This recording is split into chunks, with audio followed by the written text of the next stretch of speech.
When it comes to Canadian food, we've got your back with flavors like lemon pepper, beer batter, campfire barbecue, lemon pepper dill, garlic butter and chives, and crispy Cajun. We've got a mix for every meal. Whether you're serving East Coast shrimp, West Coast salmon, succulent walleye, chicken wings, or veggies, we've got you covered. Coat your food in outdoor flavors. Available online or at these fine retailers. What is Flash Boost? Shimano designed innovative Flash Boost technology. It keeps flashing, which attracts fish whether in a pause or while retrieving. The mirror plate, which is fixed by a spring inside the body, vibrates with the lure action to generate diffuse reflection. Even if you stop the lure action, the inner plate will move and continue to flash, giving the lure a sense of life and inviting a fish bite. This is Flash Boost.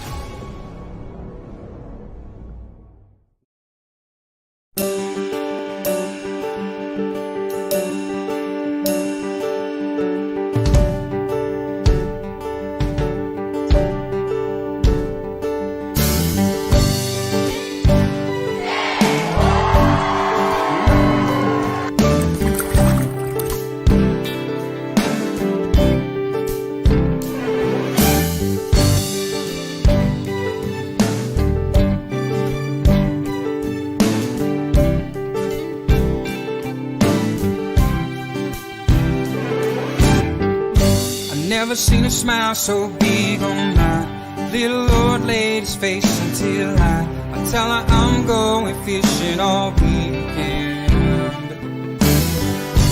Pack up all of my baby, I make plans for 7:45, then I swing around, pick up my date for the weekend. Some reason she seems to please when I'm leaving. There's something I'm missing when I'm gone fishing. When I'm gone fishing. When I'm gone fishing.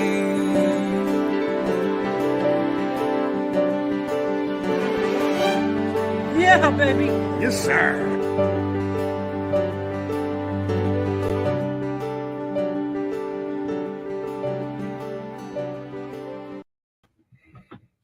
Well, good evening and happy Valentine's Day to all.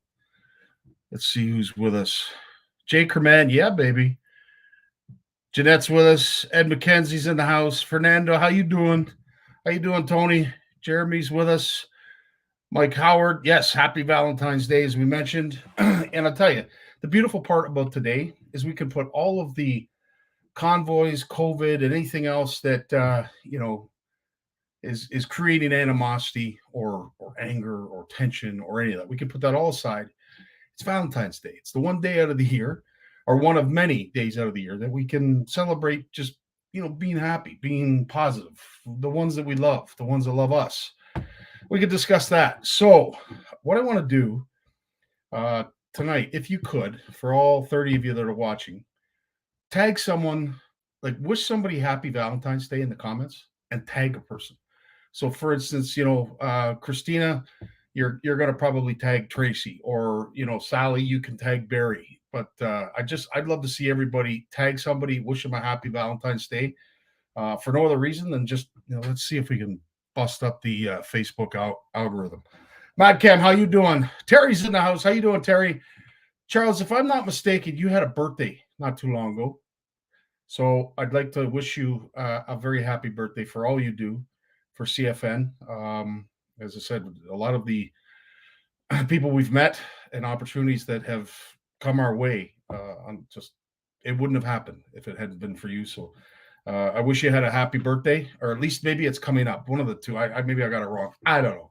Happy Valentine's Day, exactly, Jim, to Tammy, to all of our loved ones who allow us to gather together tonight and every Monday night for our CFN Live. But I'd also like someone, if you could, because there's a certain somebody that's not here today, and I'm kind of glad he isn't, as he's spending some much needed time with his significant other. If everyone could wish our good buddy Steve Shaw and his wife Dawn a happy Valentine's Day, because they're out having dinner together.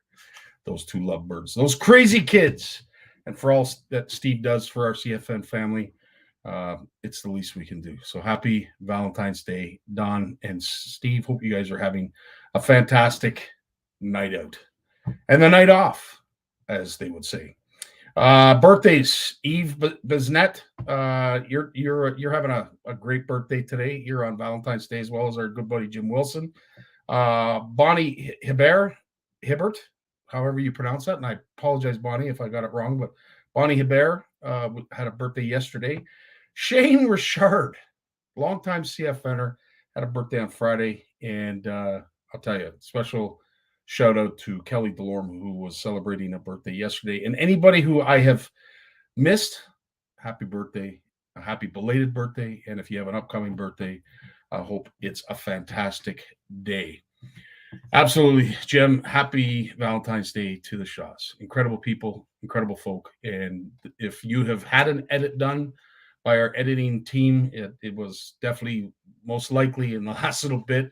Either Walter or Steve, they are the pace, especially Steve. It's incredible, but it builds our community, gives you guys a chance to be featured. And the artwork and creativity that these two are coming up with is just off the chart. So big shout out to them. I can honestly say the meet and greet for this coming February 26th, which is a Saturday, it's a go.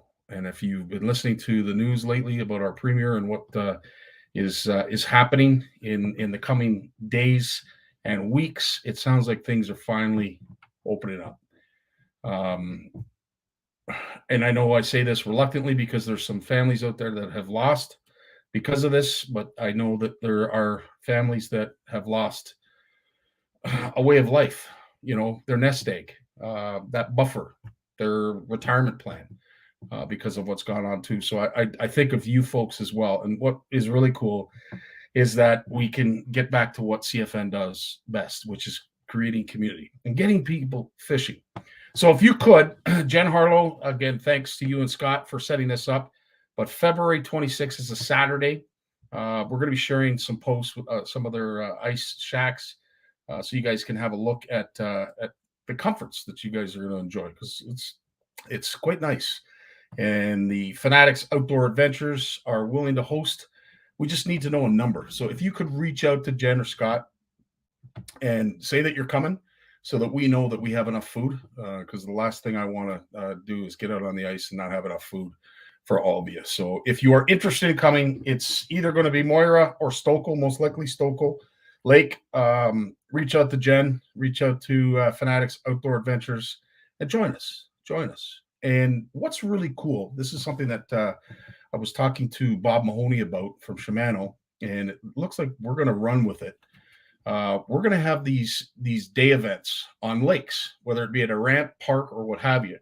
But we are going to have 3 minimum locations. Not sure what those locations are going to be just yet, because as I say, this is in the preliminary stages. But what we'd like to do is to have a day out at a lake where we could have an informal meet and greet, get to know maybe some of our sponsors, some of our partners, some of the folks within the area. Because one of the things that I really like about the idea is if we did have sponsors out there, for say, we wouldn't be selling product at the meet and greet for one reason only. We want to spawn on the interest of some of the local shops. So if, for instance, Outdoor Flavors is one of the featured sponsors at the Lake Day, we'd obviously be cooking up some fish or what have you, maybe some chicken, who knows, but we would be steering you in the direction of where you can purchase this. Maybe it's the local Home Hardware, maybe it's Canadian Tire, who knows. But the idea would be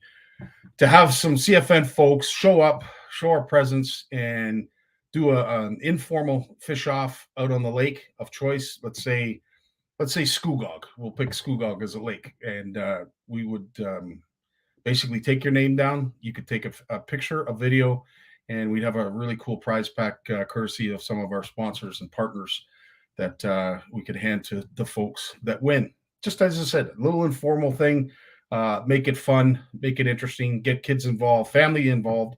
I know, Tyler, you and I have spoken about one that we were considering doing up on, I'll say Georgian Bay. I won't say exactly where, but it would involve some some families, some kids, and what have you. But anyway, we're gonna do that this summer. So if you're into it, if you're interested in helping out, don't hesitate to reach out to me. But we're gonna do it at least 3 times, 3 separate locations, 3 separate Saturdays throughout the summer. But if there's some interest, maybe we'll do more. But I look forward to seeing you folks there. Speaking of meet and greets and all this wonderful stuff when it comes to community and building community, because we can now do that officially and not have too much in the way of issues or restrictions.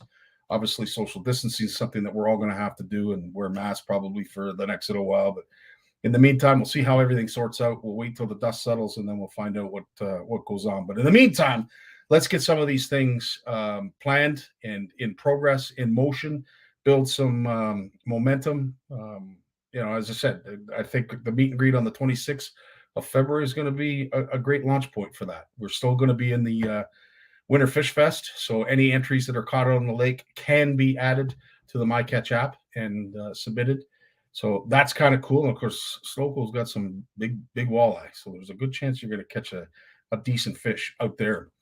CFN retreats. Well, we all know about the one up at Horwood, but I do want to draw attention to Jan Lake Lodge. And of course, in July, our CFN Saskatchewan chapter retreat. Walter's he's going to be playing host out in Saskatchewan, central Saskatchewan at Jan Lake Lodge, but it's booked solid. So unfortunately, if you had any interest in going, I don't believe there are spots available for that one, but there are spots available for our CFN 4th annual retreat at Horwood Lake Lodge. And for no other reason, I think it's really important that I show you what you could be in store for.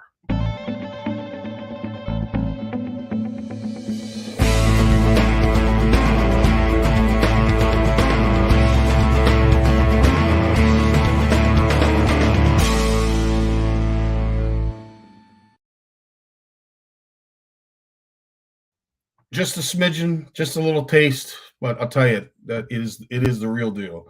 And anyone who has been to a CFN retreat or has been to Horwood Lake knows that it is the real deal, that place. And I'll tell you, it's only going to get better. Speaking to Doris and Warren, they are very eager to get things in motion for this year.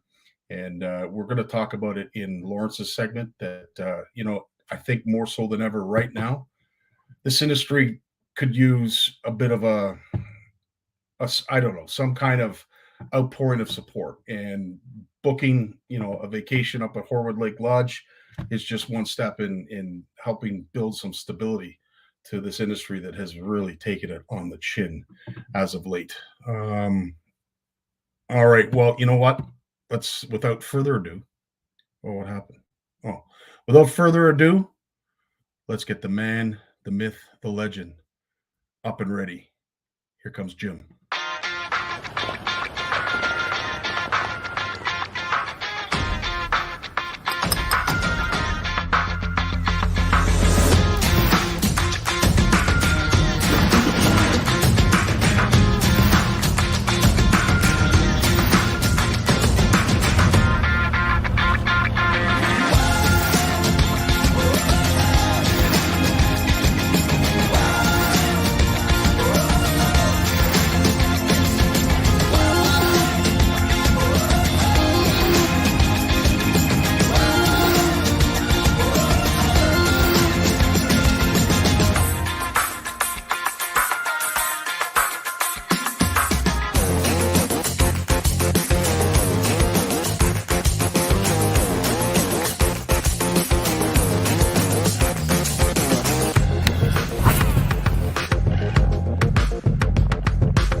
jumbo slice and everything nice. How you doing tonight, Jim? I'm all excited. When I watch that and I see Keith set the hook and take the couple of steps back from the front, it brings back a lot of memories. Wow. A lot of memories. Well, you know, on that theme of bringing back good memories, Jim, it's encouraging. It's exciting. I'm enthused to no end to hear that it looks as if our fishing shows might be coming back. I penciled 3 in the book today. One is the Peterborough tackle swap, the first one, because that used to be the Bowmanville one. It's going to be in Peterborough now. The other one I put in was the Muskie Odyssey, and I'm in Thursday, Friday, Saturday at the Toronto Sportsman Show, and then I'm usually there Sunday too, and then leave Sunday afternoon early. But I'm going to leave Saturday so I can be at the tackle swap on Sunday. So I'll go from Toronto to Peterborough and then over to the tackle swap. So I said to Tammy today, we had to go pick up some mail and a prescription, and I said to her, you know, it's good. I'm a little apprehensive about going away for 4 days to shows. I haven't done this for 2.5 winters, like, because we were just starting the, 3 years ago, and it's been, I thought this year was gone now, but it's going to happen at the end here. But man, it's been 2 years that basically, and 3 years of some stuff almost, and it's just really, really weird. There's a feeling there, right? She looked at me. She said, "It's anxiety." She says, "We're all set in a different thing that we're doing, and we're going to change what we do again." And away you go. And I said, "I am just chomping at the bit." Like as a lot of us are. People don't realize when you put in probably 70, 75 days a year of promotion, sportsman shows, just nonstop, and all of a sudden it's gone. Yeah. It changes your life. And like you've heard me say this before, I'm getting up there now. I've only got so many years of this left, and I just got robbed for a couple. And it, kind of peeves me off a little bit. Hey, this year was the first year I ever first time I ever got a tax return since I've been married. Wow. Just goes to show how much money didn't come that was supposed to. Well, and there's all kinds of cliches and catchphrases out there. This is the new norm, but what is nice is it is not the new norm anymore. And going forward, things will be different, hopefully for the better. And as I said, when it comes to the shows, you're right. We've had nothing, and the excitement, the anticipation of being able to get out there. And Jake Man, yes, CFN will be at a booth at the Peterborough Tackle Show with OFC and OFC Nation.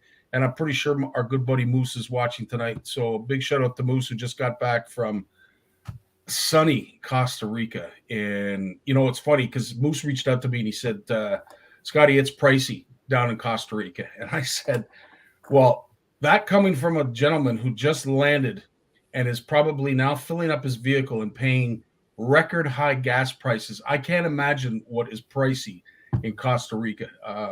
Irregardless of all this, Jim, and the excitement that we have about the fishing shows, we are being faced with gas prices that are through the roof. Our outfitters, we were talking about before we came on live, having to pay increased insurance and what have you. So, we can call it the new norm, but it's anything but normal.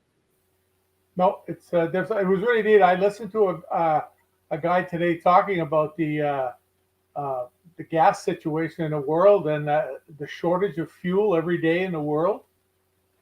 Like, everybody thinks this is all the carbon tax and everything, and it's not. There's a monster shortage of fuel in the world because of pipelines that were canceled. He's a big guy in the industry, and he went over layer by layer.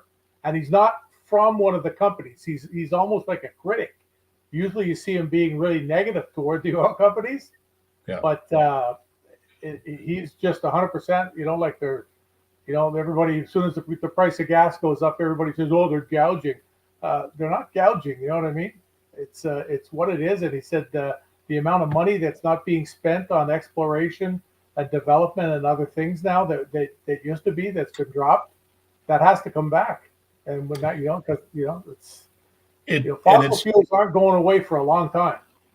Well, that's very true. That brings me to a whole other topic that we don't have enough time for tonight. But you are bang on to that. Having working for Enbridge, I do have my doubts that we're going to get to some of the mandates that they have suggested when it comes to no longer using fossil fuels. But everybody's entitled to their opinion. And my propane, they filled it up. Tammy was telling me the bills, that was a touch cooler this year, but than it was here last year.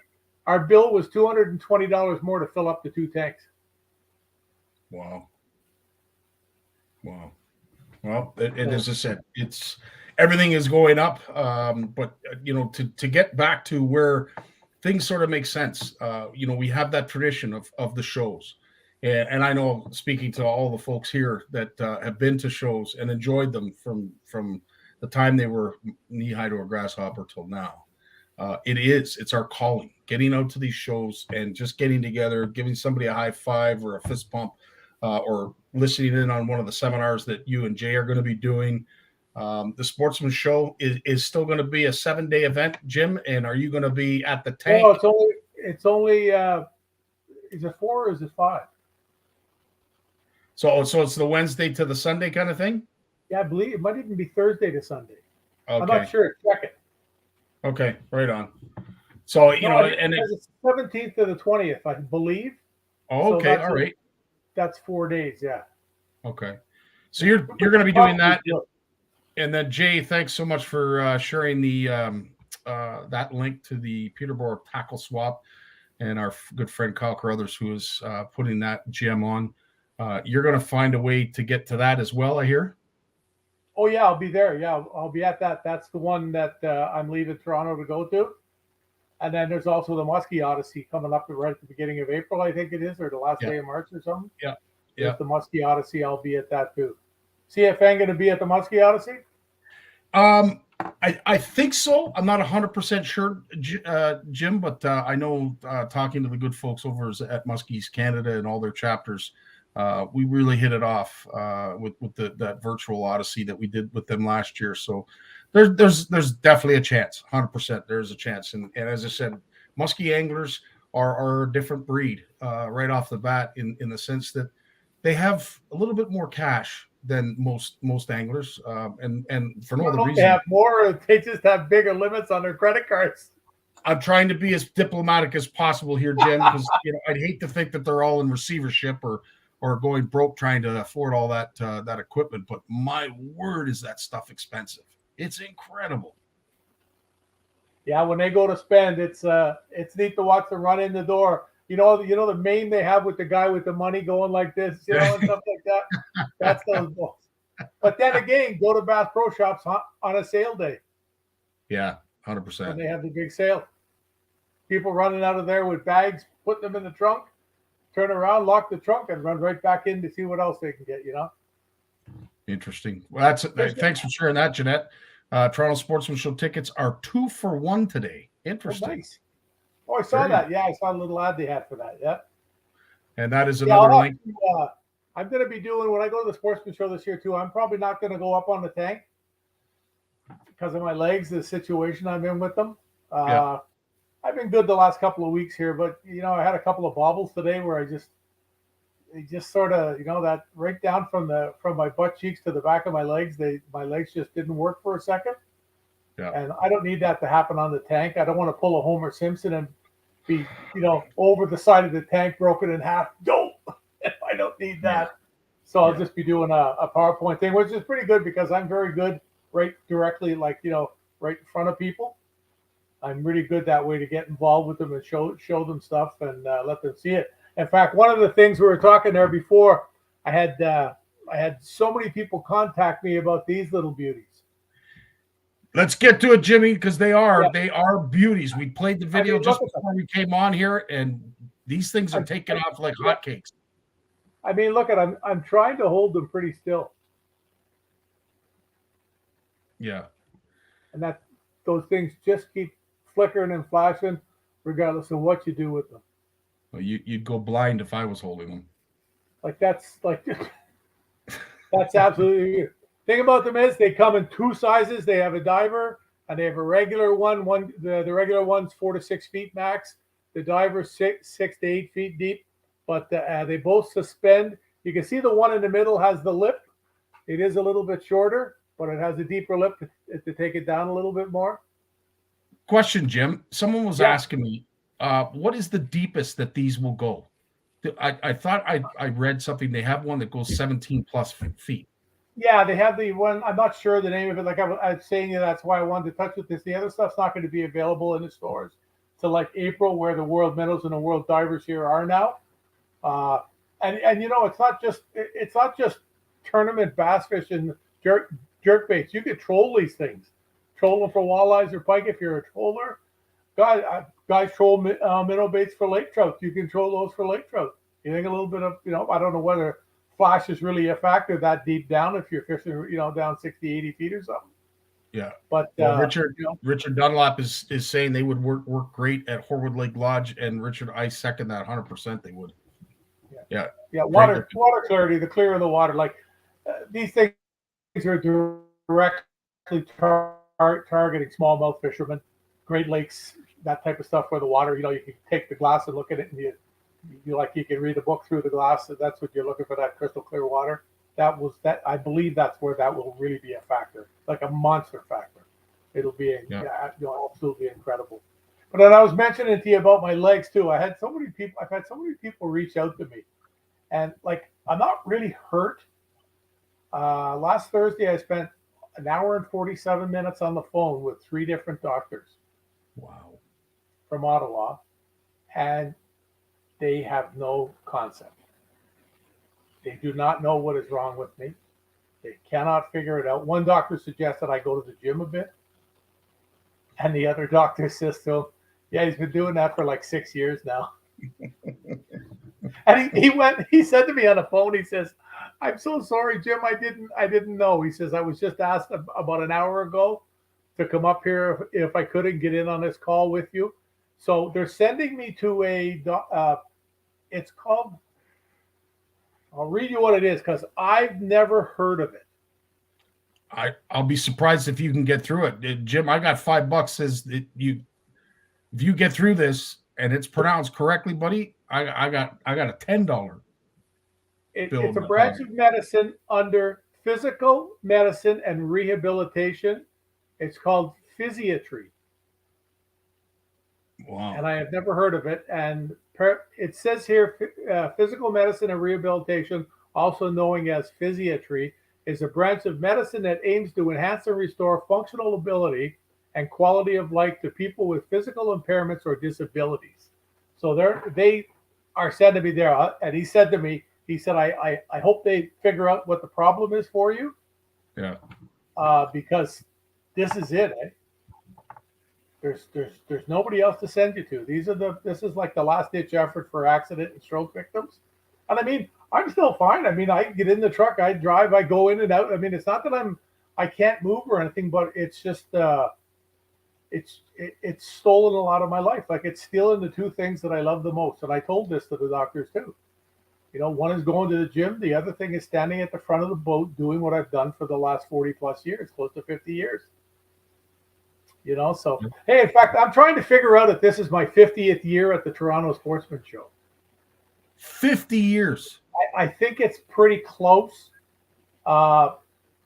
It probably isn't because we didn't have the last 2. Yes. And it doesn't mean that I've missed because they didn't happen. No. But it's in the high 40s.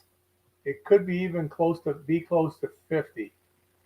Because I know I was in my teens. I know I was in high school when I went the first time to the Sportsman Show. So that's pretty cool. God bless you, Jeanette. Jeanette says if it is 50 years, she's going to bring you a cake. Get out of here, buddy. I'm telling you. I got to find out for sure. I got to figure it out. I'll have to get out the atomic calculator. Speaking of milestones, I just realized because you and I met her kind of at the same time, but I'm sure you've met her a million times before. Hazel McLAUGHLIN turned 101. I saw that. I fished with Hazel with Walter from the Sportsman Show. What a pistol! Boy, Oh, yeah. she showed me her fist a couple of times in the boat. Well, congratulations to Hazel. Turned 101. I And if turtled. no one I knows, just turtled. I would too. I'd be throwing in the towel. I wouldn't even want to look at her the wrong way now. Never mind back then. But She's a yeah, piece of work. congratulations, Hazel.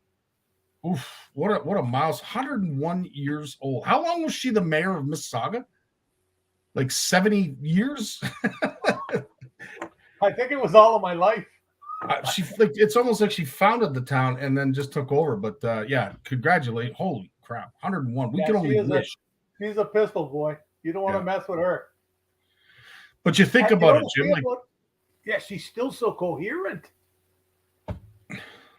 Like, she's a little bit, but yeah. You know. But they had an interview with her, and you're so right. That's exactly what I thought of. It was like, this girl has not lost any of her wit. I shouldn't call her a girl. She's an esteemed lady, but holy smokes, man, 101 years old, and she's got the wit of a teenager. It was incredible. She's called herself worse.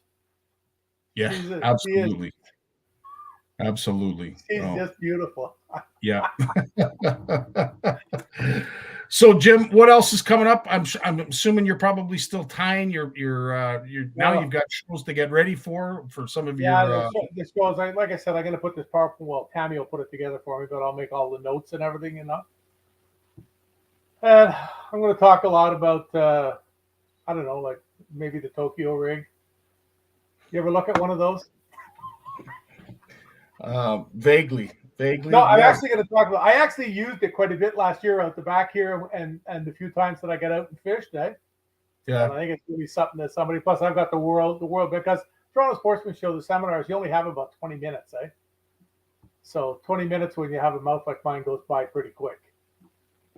Absolutely. Yeah, there's certainly no pain there for me to get off 20 minutes.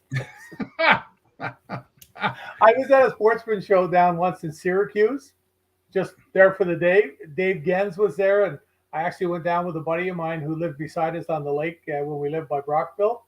And my buddy Ron, in fact, he dropped over about a month ago. I hadn't seen him for a couple of years, and he dropped by. Way. Yeah, wow. It was kind of nice. We chatted for quite a while, but we went down, and it was another guy supposed to do a seminar right before Dave. And Dave came to me and he said, hi, I forget who the guy's name was. I'd never met him. And he said, here's this, whatever, right? And he said he was wondering if by any chance he could get you to do maybe a 20-minute presentation because somebody's not going to be here. They had left. They got pretty violently sick, I guess. Some kind of they got probably the 40-ounce flu. Yeah. They didn't show up in the morning or whatever. But anyways, and I said, yeah, sure. And I filled in before Dave. And it was, it's just something like that. Like they almost had to drag me off the stage. It was like, and of course I've got a new crowd. People I don't know anybody. Right. There's 300-400 guys there and you don't know any of them. So it's just great. They want to talk all day because you're a new entity. You're a new something, eh? Yeah. So. Yeah, it was really, really cool. But after you've been doing this for this long, it's pretty easy. Just brush your shoulders off, Jim. Brush your shoulders off. Get the dust off me. That's awesome, buddy. Listen, as always, our time with you goes so fast. Can't thank you enough for all you do, not just for our community, but all of the industry as a whole. And the fact that you're going to be on full display, whether you're doing pirouettes on the tank or down on the floor, shaking hands and kissing babies, we're going to love to see you, my friend. I look forward to it. I hope to see you guys there. I hope everybody's there. Still stay safe. Hey, kiddies, we're on the way out of this now at last. Amen, brother. You take care. We'll talk. Be good. Peace. Now, before we bring on our next guest, Lawrence Gunther, let's have a word from our sponsor. Honoring past achievements as we step into the future. Elevate, innovate, reimagine. Make the best better. That's what we do.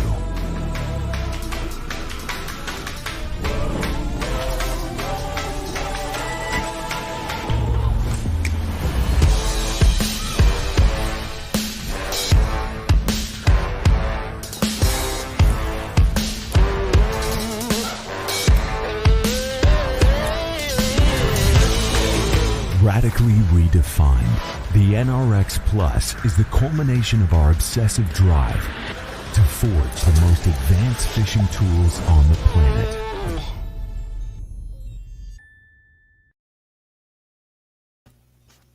Good evening, Lawrence. How are you tonight, my friend? Are you going to get me an NRX for my birthday? And we should all give each other NRX for our birthdays, you know? Why not? It's what would a birthday be without an NRX, right? I tell you. And then, you know, and then our better halves can say, well, you bought that fishing rod for yourself? No, I bought it as a gift for my friend. You're on to something. I like this idea. Who else is in favor of this? I like this idea. Yeah. Then we can't get in trouble. I like the thinking. Well, as I have everyone else, Lawrence, I want to wish you a happy Valentine's Day to you and your significant other and your little puppy who's running around the house somewhere. He's somewhere. He's chasing the big fella. He's chasing the big fella around. Have you got anything planned for this evening outside of your? You know what? I wanted to go down. We have a little favorite restaurant down on Elgin Street. Just we can walk over there, just walk across the frozen canal, and the Whale's Bone restaurant.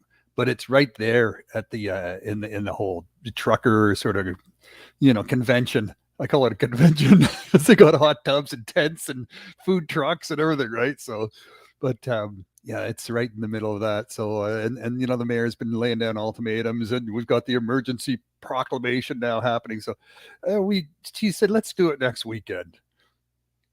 Wow. Well, listen, it is starting to get back to what we would consider an old normal, not a new normal, in that some announcements are being made. But I'll tell you, you know, you and I talked about this, and my heart goes out to these outfitters. And, you know, I think it's fantastic that our CFN community can step up in ways to help some of these outfitters in our north by, you know, having a week retreat somewhere. I know, you know, Walter's organizing over at Jan Lake Lodge in Saskatchewan. We're doing the same thing up at Horwood and various other meet and greets. But man, I tell you, this is as much as we're all relieved to be out of the thick of it. My heart bleeds for these outfitters. You know, now not only have they gone 2 years without really making a serious buck or you know, at least covering their costs. Some have done very well, mind you. But, you know, to the north, it has been very, very difficult. Everything has gone up. You know, the price of just about everything that they provide their clienteles with has gone up. Nothing has gone down. Mm-hmm. And unfortunately, for some of these faraway places like Horwood Lake Lodge, it ain't cheap to get there now because gas prices going through the roof as they continue to go. I'm hoping it's just, you know, a bump in the road, but I don't know, man. I just feel for them that, yeah, everything's going to open up and they're going to have the ability to host like they do normally. And are people going to be able to afford to go? Yeah, what is normal though? Like this is an industry that's been going through transformational change for the last 20 years. And let me just describe this to you because I go to the Nature and Outdoor Tourism Outfitters convention. I give presentations there. I get often invited to come up and to wherever they're having. They're always having in some northern community, Timmins. You know, it's a great place. You know, it's an opportunity to get to these little towns in northern Ontario that you don't normally get to because it's a long way, right? A lot of them are a long way.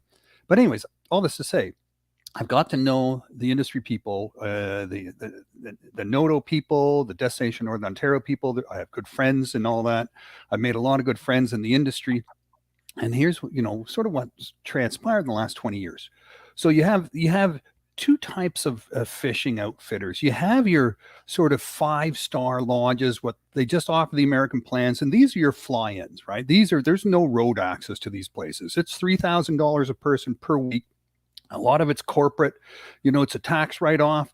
Company owners bring their clients. They trap them in these lodges with good food, good booze, great fishing, guided, no worries, everything's taken care of, and they can just sort of build a relationship that they build their business on, a lifelong relationship. These lodges play really important roles in that sense.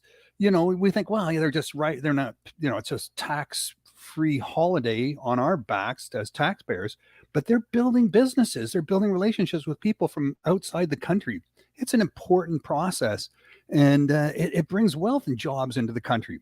Those lodges were shut down for 2 years because the border was shut down. So you didn't have these Americans coming up. You didn't have people coming from outside the country to be wined and dined by Canadian business people. So these lodges just shut the door, and that was really tough for them. But before that happened, I'm talking the 3-star fishing camps now. The ones where you have maybe a main lodge that offers the American plan with some bedrooms in it, which no one ever buys because they all go for to rent the cottage. And the cottage has maybe sleeps 2 or 4 or 6 people. You get it for $800 a week. You pile in as many as you can into there. And you bring your own food. They supply everything else, basically, basic kit, right? And, it's rough. It's tumble. There's maybe 5, 10, 15 cabins on the shore of a lake.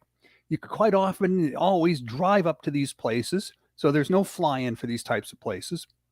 And these things have been dying off because baby boomers, that generation, our fathers, and their friends, they would just say to their wives, going fishing with the boys, and they'd be gone for a week. And as these guys, I'm not talking baby boomers, I'm talking our parents, as these guys got older, and one of them would get sick and then say, I can't go this year. And the other guys would say, okay, we'll take a break for a year. We'll catch up next year. They never come back. And then what happened with the baby boomers grew up, we married women and women married us men that said, hey, you got 3 weeks vacation, 2 weeks vacation a year. You're not leaving for a week, leaving me with the kids. And they put that pressure on these guys. No more getting away with the boys kind of thing. So these guys, instead, they bought a boat and they keep it in the garage and it has a steering wheel, and they tell their spouses, we can pull the kids on the tube. So it's a multi-purpose boat. And that sort of killed that whole idea of getting away with the guys. And all these lodges, these outfitters with these cabins, now they had a bunch of cabins that were built in the 60s and 70s and 50s that they couldn't really fill anymore. Now, the ones that tried to just get them up and drop the prices, they just got fewer and fewer and fewer people coming as the older guys dropped off and aged out. And they never had the money to reinvest in these places, and they don't own the land. So if you want to buy these things, you walk in with cash, because you're not going to get a business loan very easily to buy a bunch of old buildings that doesn't come with land. These are on leased land, government leased land. But the ones that did invest and realize, hey, we got to transition away from the guy party thing, the guy party fishing trip, and get families up here. So they cleaned them up. They put in better quality beds. They got the stink out of them. They put the partiers off in a far corner, and they made them family-friendly destinations.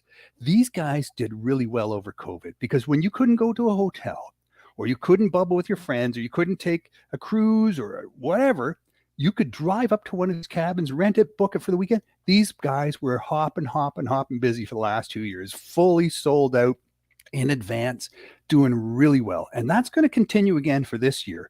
So it's really precipitated this sort of turnover in what these outfitters offer, right? The ones that have been gearing up for the family adventure. So they have paddle boards and kayaks and things that non-fishing members of the family can do, games rooms and things like that.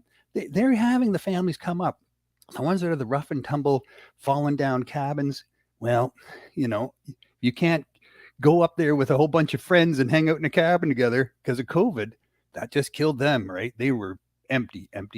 So we have to help them all.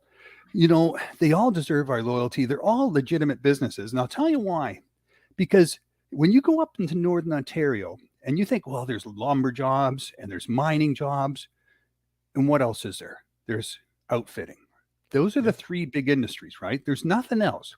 Well, I talked to my buddy at Destination Northern Ontario, and his family, he's 3rd generation fishing lodge operators, fly-in camp, Northwestern Ontario. And he says, Lawrence, in Northwestern Ontario, outfitting, like tourism, that money that brings in, it's more valuable than the lumber industry and the mining industry combined. You add up all the money and jobs that the lumber and mining industry brings to a community, it pales in comparison to the tourism businesses, right? The lodges and the outfitters. These are legitimate long-term jobs. Mines have a lifespan of 40 years. Lumber, same thing, right? It just, they clear cut, they move on. And then wait for the trees to grow back 50, 60, 75 years later, and they come back.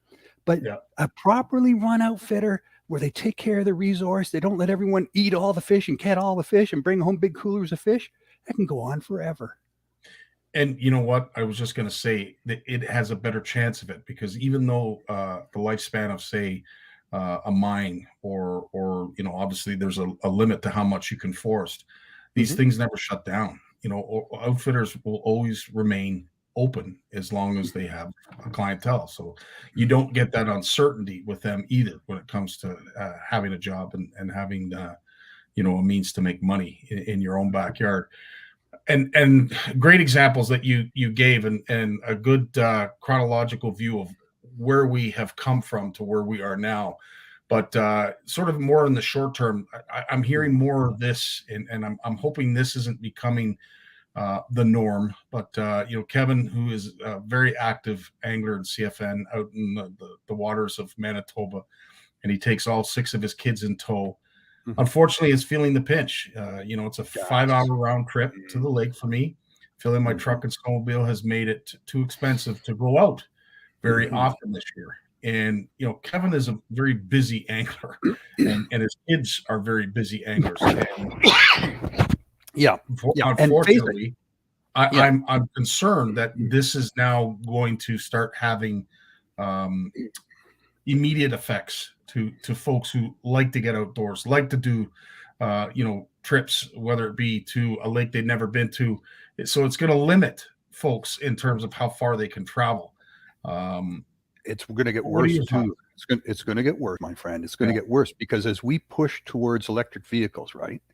Everyone's going to buy an electric vehicle. It's a big trend. It's coming. It's, being pushed. It's being incentivized. It's, it's being the moral thing to do, blah, blah, blah, all of that. And it's all good if you live in the city, but you can't drive up to an off-grid resort that's running on a generator and solar panels, maybe a windmill, and plug in your electric vehicle. If you do, you're going to be there for 3 weeks for your thing to charge up, right? It just, they don't have the juice to charge up an electric vehicle. That's a one-way trip, my friend. You go up there, you're not coming back.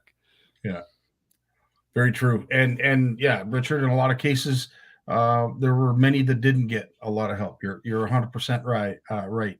And your story about how boats were purchased, Jeanette says, I knew that's how Dave tricked me into a new boat. Well, Jeanette, don't feel bad. You weren't the only one. I'm guilty of it as well. I tell families, like I've been exhibiting at outdoor shows, and Jim talking about the Toronto Sportsman Show. I mean, I've been going to that Toronto Sportsman Show since I was 10 years old. I'm 58, right? So 48 years I've been going to that show every year pretty much. And then I started exhibiting there 15 years ago, and Big Jim's always been there. Like when I was watching Big Jim, and I still go and exhibit. I still go over and listen to Big Jim, or he comes over and sits in my space with me, and we have a good gab, and people come around. It's just, it's a great feeling to be with these people, to connect with all your friends and all these people you see there. I mean, it's so important stuff. We have all this virtual stuff, but it's not the same. I mean, all that, connection and new ideas and the brainstorming. It's so important. It's like why high-tech companies want their employees back in the office, because when you put people in a room together, they come up with great ideas, right? I love it. I love the brainstorming. I come up with so many great ideas for Bluefish Canada at these shows. And we need these shows. We need these shows. We do. And it's how, we grew. It's how, I'm sure how Bluefish Canada and Bluefish Radio grew. I always refer to Jimmy as the Hazel McLaughlin of the fishing industry, at least the Canadian fishing industry. And I say that with the utmost respect. For sure. And obviously I waited till he was off air to say it, just in case he reached through the monitor at me. But we do. We long for seeing these folks at these shows. Folks that, as I said, like, I mean, I was a young man when I first met Jim at one of the sportsman shows, And I remember just how big he was. And anyway, I thought, no, I'm not going to go talk to him. And now, who would have thunk it would have got to this point? So, those shows have led us to where we are here with CFN. And this is just a microcosm of what I'm sure it has done for all kinds of folks who love fishing, love the shows, love meeting people who love fishing and love being at the shows. So, yeah, we definitely move back. Oh man, I miss it. I miss all of them, And as someone who runs a charity, though, I'm always thinking, like, how much money can the charity spend? Like, we don't spend anything except on actual programming for youth, right? And then to go to a show, that means, like, you can't expect your volunteers to pay for their own hotel and their own meals. You got to get gas to get there. I mean, sure, we get the space for free, but that's just a 1/4 of the cost. I don't pay myself anything. There's no salaries that Bluefish Canada paid out to anybody, but you got to take care of your volunteers. And, I admit I've gone down with a giant hockey bag with my kit and strapped to a dolly and getting on the Via Rail train and gone to Toronto with my dog. And I've done the show myself. I've done it more than once, but as the booth got bigger, and I realized, I need volunteers. I need to have the ability so I can go out and do my networking. I can't just be behind the table by myself, from the start to finish every day. Yeah. And so I need the volunteers. And that's the other thing is, as a charity, I got to find volunteers that are ready that want to go to a show and take that little bit of a risk, right? Everyone's a little bit risk adverse right now with COVID. And, got to be careful. I don't want to twist the arm of good volunteers and scare them away because they're thinking I'm trying to kill them. Yeah, that's true. Good point. Last but not least, Bluefish Canada, Bill Maftruck is saying, we loved your article on Simcoe. It was a great article. But Nipissing. That was on Nipissing. Yeah. But was that the most recent one that got just came out today? Came out today. Yeah, we're getting a lot of feedback. Yeah, it's it was a tricky one, right? I'm interviewing the chief of the Nipissing First Nation. I'm interviewing the management biologist for MNR, blah blah. The one who's negotiating and setting all the fishing regulations. And I'm being nice. I'm very fair, and I give these people full voice and no entrapments, nothing nasty. But I really think, why the hell aren't we all sitting down together? Like, you got the government being the middleman, and they negotiate with the First Nations, and then they negotiate with the recreational anglers / tourism, and that lake is ringed by tourism operations, right? It's just ringed. That's what Nipissing is. It's a whole community built on tourism, and so you got this middle person, the government of Ontario, negotiating with each party, which has huge interests in this, separately. Why aren't we sitting together? We should be sitting together and saying, hey, this is good for everybody. And, let's sort this out together. Let's because I could tell, into the interviews, and no offense to anybody, but there is some misperceptions on both sides, right? On all sides, there's some misperceptions, and I government officials trapped, sort of having to juggle that, but they shouldn't have to be trapped to juggle that. It shouldn't be. They're not the kingmakers. They should just be the ones that document the decisions that people reach. You got your tourism, you got your anglers. They're bringing all this money up there, all this tourism opportunities, and you got the First Nations people. Also, they got right now is commercial fishing, and I said, why don't you get into like tourism? Think tourism, get into tourism. Guide. Oh no, we tried some guiding, but you're just guiding for the lodges and stuff, and I said, come, I don't know. Like, I didn't want to criticize. I'm just saying I think a lot would be accomplished if we sat down at the table. Isn't that the case though? Like, if you're having a disagreement and you just sit down together, you sort things out, right? You sort things out. Yep. Yeah, 100%. Well, listen, Lawrence, as always, time flies. It never ceases to amaze me how quick 15, 20 minutes can go. But if you haven't seen... You didn't even talk about my new hobby of knife sharpening, hence the bandage. I did, out of respect to you, Lawrence, I didn't want to. But I will say this: if you thought his stories about being left on the ice by his friends, and I forget driving around on the ice in a snowmobile, this takes the cake. Lawrence sharpening knives. I'm mastering the hone. I've done all the sharpening and I've worked my way up the sharpening ladder. Now I've got myself a couple stones and I want to sharpen with the stones. I got an 800 grit and I got a 3000 grit. I've ordered myself some stropping, leather strapping kind of, and I'm going to do the whole thing. And so, yeah, but Lawrence, we wish you all the best and safe travels. And folks, take this opportunity to wish him happy Valentine's Day, just because God forbid it's the last. No, I'm kidding. We wish you well, Lawrence, as always. Do thanks so much for all you bring to our CFN community. And when it comes to just sheer information, bud, I love our chat group, and Jason will throw on a link. You'll throw on a link. I love them all. So again, dude, I can't thank you enough. Oh, thanks for giving me the time, you guys. Appreciate it, Scotty. Have a great week, my friend. You too, man. Peace. Always a pleasure talking to Lawrence. As you can tell, his passion resonates through all of us. And if you weren't passionate before speaking to Lawrence, you'll definitely be passionate after. Here is a word from Jason's sponsor, who's coming up next, The Real Angle. Want to know the difference between power bait and other soft plastics? Ask the fish. Berkeley scientists have thousands of flavors tested on thousands of fish. Natural, man-made, every bait that's ever hit the water.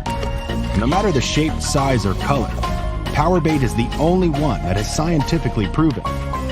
Fish bite and will not let go. Hey, dogs in the house. I see. What's happening, Scotty? Not much. I see Trevor in and out as well. So, Trevor, if you're listening and you're nearby, buddy, good to see you as well. Jay, I know you're one that loves the shows. You're much like the rest of us. You love to see community gathering, the industry getting together as a whole. It becomes our calling, where we come together as the fraternity or sorority that we are. But tell us how excited you are about these shows. Yeah, I'm excited to go. I'm a little worried about logistics, because I don't know what vendors are going to be there, and I don't want to walk into I'd feel weird walking into some sort of ghost town. So I'm really curious. All this has come about last minute, but it is going to be nice just to hang out with some like-minded people in person and not talking to a camera and a monitor. No offense, Scotty, but it's going to be nice to see people. It is true. And I've said this to folks that, the fact that we've been able to last as long as we have doing this, is a testament to you, to Lawrence, to Jim. We get a good core group of people that come here every Monday night. They tune into all of our other various lives, but listen, there's nothing like the real thing. And as I said, if you haven't met Jay in person, take the opportunity to do so at an upcoming show, because he's a beaut, baby. He's a beaut. I'm scheduled to be at the Toronto Sportsman Show Thursday, Friday, Saturday, same as Jim. So, and I'm doing a seminar each day. I'm not sure what's going to be there for companies just yet. Actually, I just made myself a note to follow up with the Pure Fishing Berkeley and Abu folks to figure out kind of what their plan is. But I'm going to be doing seminars on how to get people into angling, where to start. That's going to be my angle this year. So there's been such an influx, Scotty, in new anglers since 2020, right? What's funny is I started doing this show in April of 2020, so I haven't met anyone on the CFN outside of the pandemic. I was a pandemic start. Can you believe that? Well, and there were lots of pandemic starts, and as I said, we've managed to survive, if you will, because let's face it, it's not easy doing these lives and getting information and having topics to talk about. But as I said, great things happen with great people, and we're lucky to have the three of you with us, 100%. Including Yvonne and all of our special guests that show up. So for that, I thank all of you who do come here every Monday and watch, and also those who participate, like you, Jay. One question that's interesting, Ed. I'm glad that's actually a very good question. How many companies are making bioplastics? Are fishing plastics part of the microplastic issues? Great question, Ed. Yeah, I don't know. I don't know any companies that are making plastics out of bioplastics. I have no idea. There was one that was, I believe it was called a BioBait, and that was, but I don't believe there's any Canadian companies. And please correct me if I'm wrong. So I know, I actually know a a mutual friend of ours, Gord Trask, up at Get Fishing.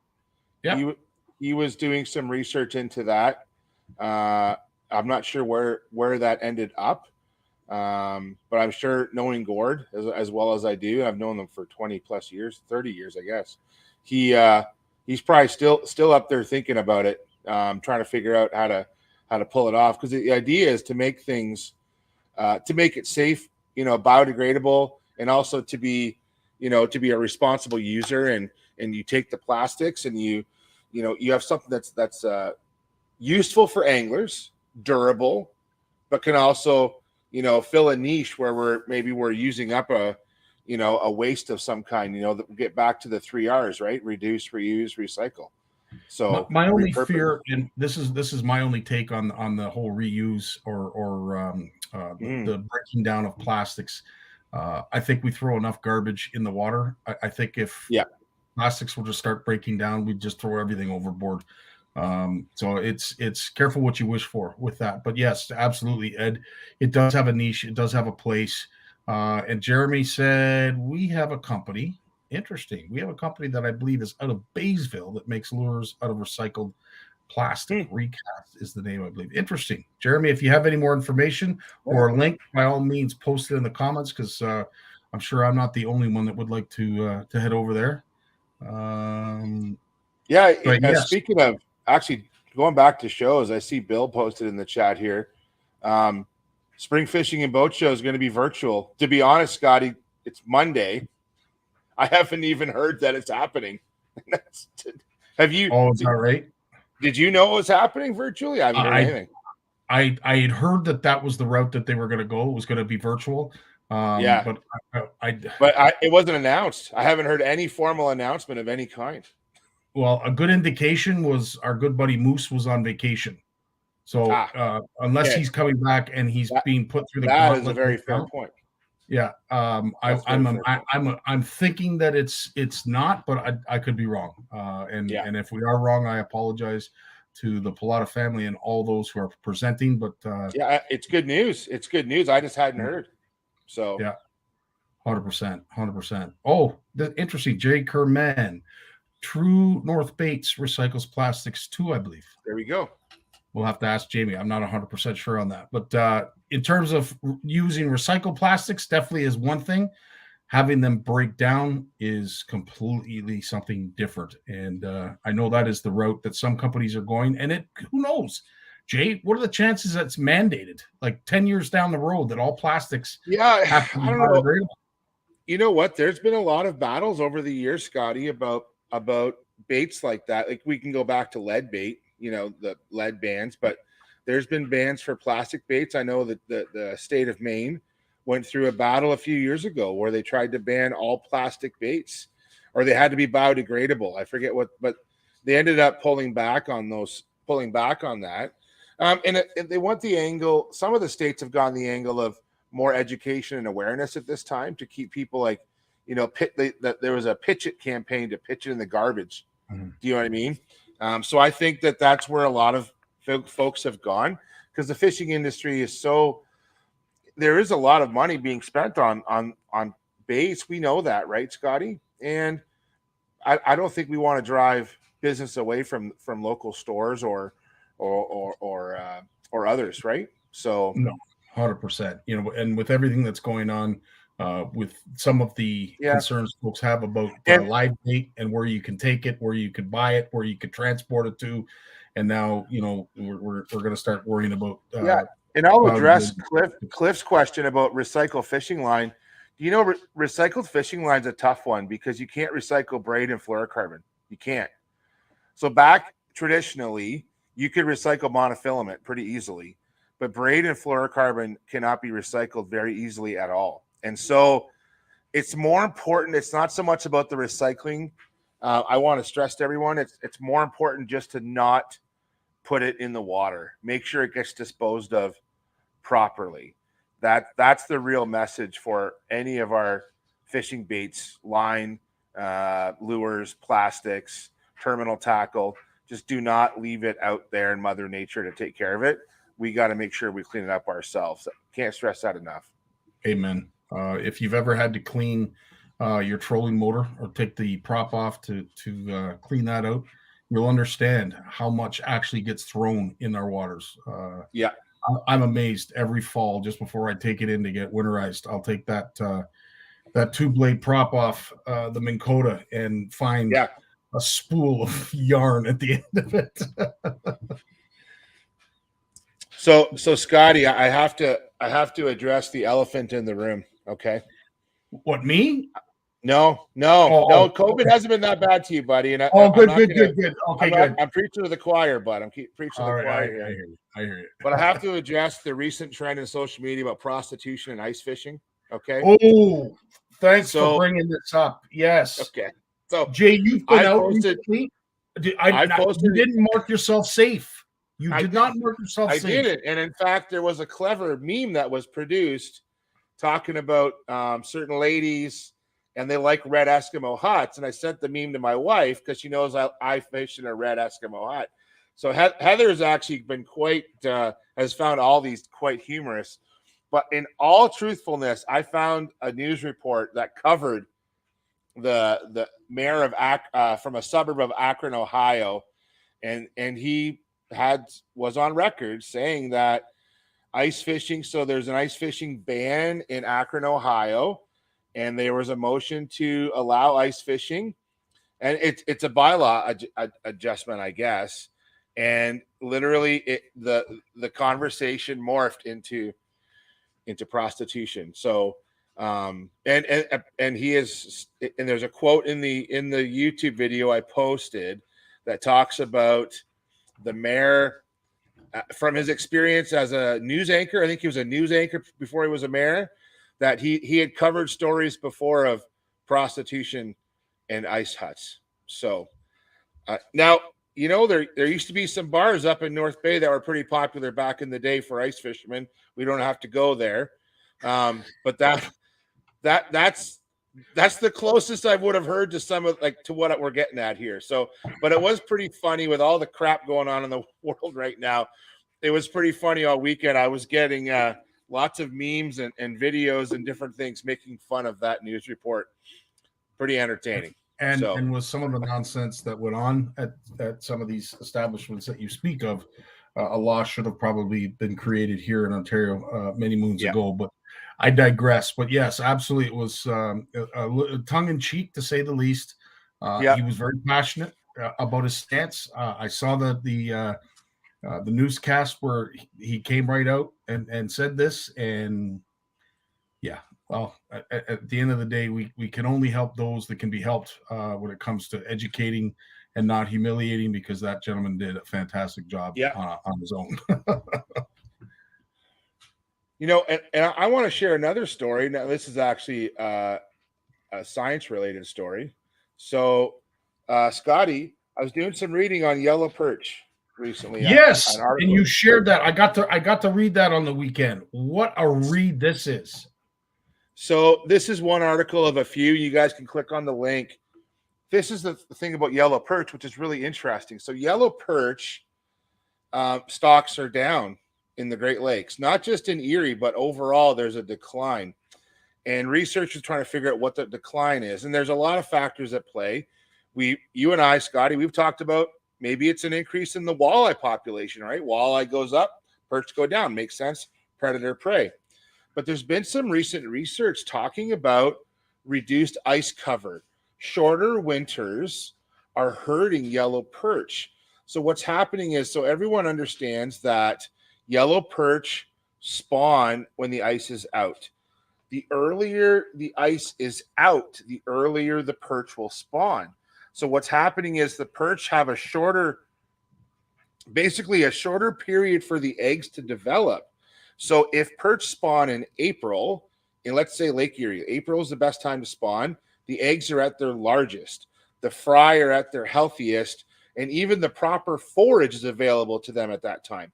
If they spawn a month earlier, let's say in March, then the eggs aren't as big. The forage isn't the same. And they believe that these ice, typically we think of climate change for a lot of fish like smallmouth and other species, it's helping them because you're getting longer growing periods. Yeah. But for some species, there could be a negative. And they believe that this could be one of the reasons why yellow perch is on a decline in the Great Lakes is our shorter winters over the past 15 to 20 years. And perch are fairly long-lived fish. Probably a large adult perch will be over 10 years old. And so, and just like every other species, if we have a couple of weak year classes in that 10 years, we have a really tough time getting that population back. So just something to think about. Just one more piece of the puzzle out there. And we're lucky, us lovers of walleye, that perch are as prolific as they are, because as I said, if it wasn't for their sheer amount of numbers and the ability to reproduce like they are, as Ed just mentioned, you've got the goby, right? You've got goby, you've got walleye fry, you've got rock bass, crappie, all these young fish that are looking for a nice, easy meal. And I would have to say, in most of the lakes that perch are predominant in, they're the first ones to spawn. If I'm correct. Yeah, like they pretty much spawn. Like I have to think of fish. So the first fish to spawn of the year is probably a burbot. They'll spawn under the ice, but then once ice is out, you're looking at pretty much yellow perch and northern pike that spawn right after ice out, and then it's not long after that the walleye start to spawn. But perch are about first. They're right there first. So. Yeah. So having that, and of course, what you said with the length and amount of time that we're able to target them, and the fact that we are targeting, I hate to call it a slot, but we're looking for those perch that are eaters, and we're not the only ones. Of course, the commercial anglers are doing the same, and the birds and everybody else that has to eat are all targeting that size of fish as well. So the fact that here's to the perch. Happy Valentine's to the perch, because I'll tell you, they need all the love they can get. They do. All our fisheries in check, and I'm happy to hear that there might be a cause to why we are seeing a decline. But even though we know, are we able to fix it? Not really. No. All we can do to fix it, Scotty, is we have to think about regulation adjustments. And this is something that people don't like talking about. But let's look at Lake Erie, for example. So in some of the states, Ohio and Pennsylvania, I believe, they've already reduced the catch limits from 30 to 15, I think. And like right now, our catch limits in Ontario, you're allowed 50 a day, 100 possession, 50 perch. Like this winter, and I don't want to start a fight over perch limits, but I'm going to tell you right now, for me, 25 perch, and I'm talking 8.5 to 10-inch perch, just an eater size perch. Those will feed 6 people, like a meal for 6. If you have, some salad and a couple drinks with it, we don't need 50 perch per person, 100 possession. Holy moly, that is just a ton of fish. And I know it is their privilege. It is their privilege to fish. And some might see it as a right, but we get back to our good friend Gord Pizer in the definition of greed. And I think that I personally think that if we're seeing these trends now, Scotty, we know from other lakes in Ontario, we're best to react earlier than later. Because if we wait too long, it takes longer for things to come back. So right? I would love, it's a great statement and well said, Jay, as always. I will say this though, if there was a stat that I would love to see accompanying some of these shots where folks have got 50, 75, 100 perch on a table in the ice. What I would love to know that based on the approximate age of each fish. So, your 14-inch perch is what? It's got to be close to 10 years, no? If not older. So if you were to catch 50, so 50 times, a 10-year-old fish, that's an awful lot of, think about that. Like that's an insane harvest if you think about it. How many years of fish you have laying on that table. But agreed. But not everyone's catching them every day. Like this weekend for us. So I'm going to give a shout out to Floyd Hale's Fish Huts in Lake Simcoe. And a big shout out to buddy Todd Nechtel from Delhi. He arranged for us to go out to Floyd Hale's, got us set up out there. Trevor and I stayed, so 8 of us, 2 huts, did the bungalow thing. It was good. Fishing was slow. I won't lie to you, it was slow, but we caught enough perch we needed to eat to feed a group of 8 guys. And we had a good time. It was a good trip. Made some new friends. Had some old friends with us. And it was great. And I just wanted to, last week, Scotty, I talked about using a tungsten jig and a lead weight to get down to the bottom quicker in deep water. So I just wanted to share with the viewers what we used this weekend, because our huts were in 32 to 34 feet of water, which is pretty deep. So this was our catching bait right here. I'm going to try and show you this. Nice. Okay. So we got the tungsten jig. Stop dancing there, Mr. Jig. On a slab grabber. So, and that's actually a small tungsten jig. That's like a number 14, which is like a 2 millimeter, maybe 3 millimeter. What we did was, so in 30 feet of water, that slab grabber takes so long to get down because it flutters, right? And you could see the perch, the school come in, you're down 32, 34 feet. We're sight fishing them. Like we can use the flasher, but we can actually physically see them as well. And what's nice about this setup is that tungsten jig is heavier than that slab grabber. So it would just go down, like almost straight down. It would kind of spiral a bit, so a swivel is handy. But it would spiral down to the bottom really fast. And they were so negative. Like we were watching them come in. I've never seen perch. It's been a long time since perch this negative, where they'd come in and they would look at that tungsten jig, and I would have I might put a minnow head or maybe a maggot on that slab grabber, and I would put a maggot or 2 on that tungsten, and they would barely look at it. Like they would just come up to it and nose it. They were so negative. I've never seen perch so hard to catch in such a long time. It was a good test of patience. But this was we caught perch on other stuff, but that was probably the presentation of choice was and that's not a small slab grabber. I think that's a medium-sized one.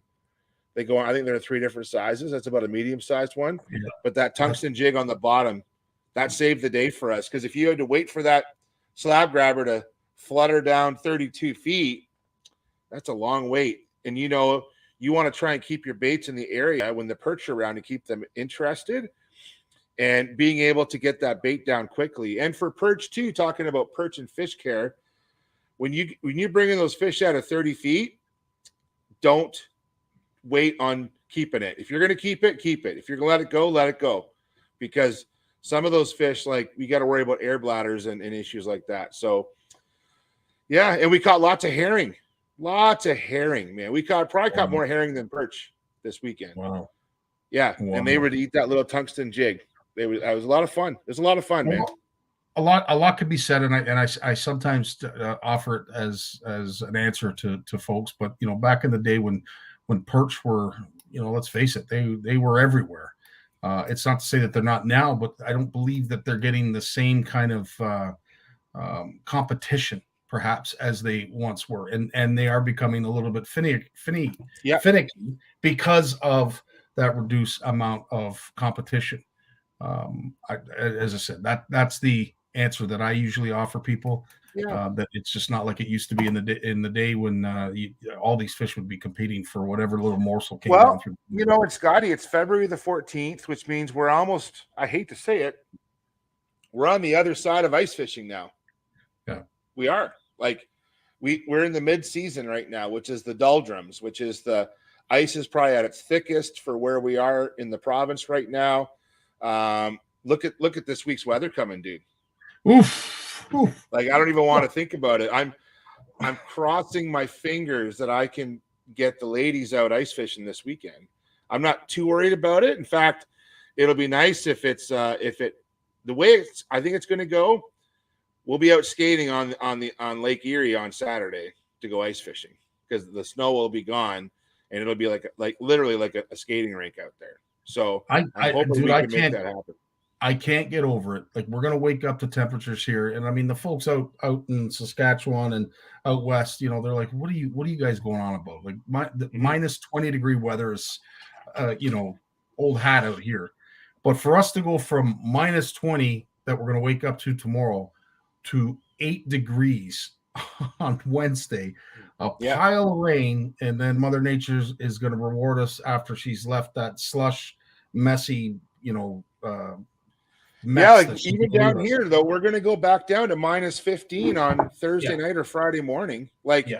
So the only thing that's going to hurt us, and I'll just give everyone a word of caution.